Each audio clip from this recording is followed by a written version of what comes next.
नमस्कार दोस्तों, मैं हूं पीयूष और आपका स्वागत है मालवा डायरी हिस्ट्री चैनल पे।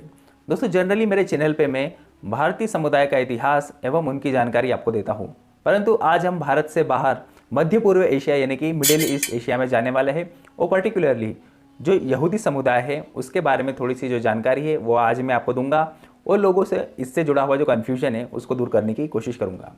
दोस्तों, जब भी आप यहूदियों का इतिहास पढ़ते हैं तो आपको 3-4 टर्म जो है वो काफ़ी बार सुनाई देती है।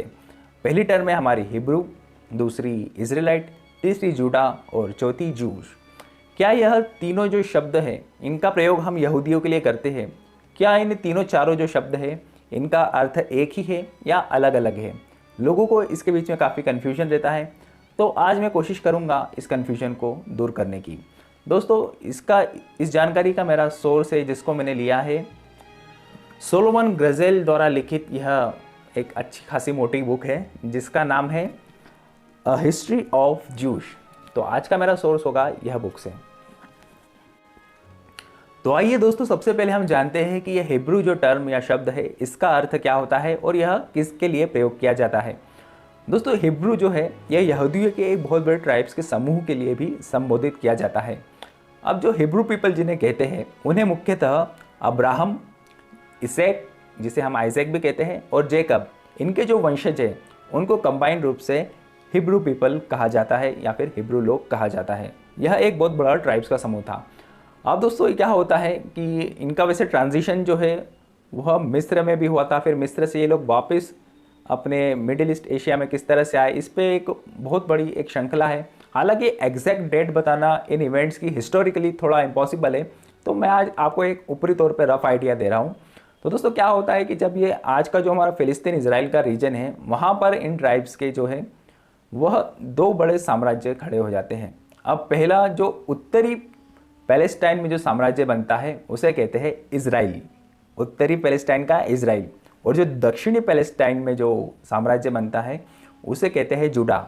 अब जूडा जो है यह जो जेकब थे उनके एक पुत्र का नाम था जूडा, उन्हीं के ऊपर इस साम्राज्य का नाम जूडा पड़ा।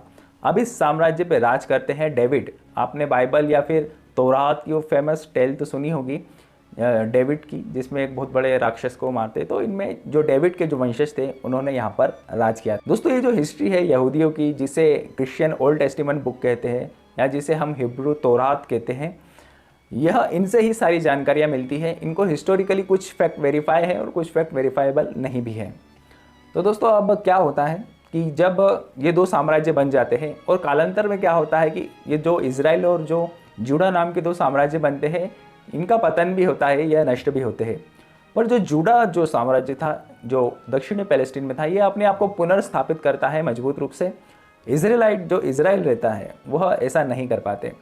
तो इजराइल के जो लोग थे वो इजराइलाइट्स कहलाते हैं और जो जूडा के जो लोग थे उन्हें हम जूडियन पीपल कहते हैं। अब दोस्तों, हमारी जो टर्म है ज्यू, यह बनी है जूडियन या जूडा शब्द से ही अपभ्रंश या फिर रूपांतरित होके। इसलिए आज जो सबसे लेटेस्ट टर्म हम यहूदियों के लिए यूज़ करते हैं वो है ज्यू।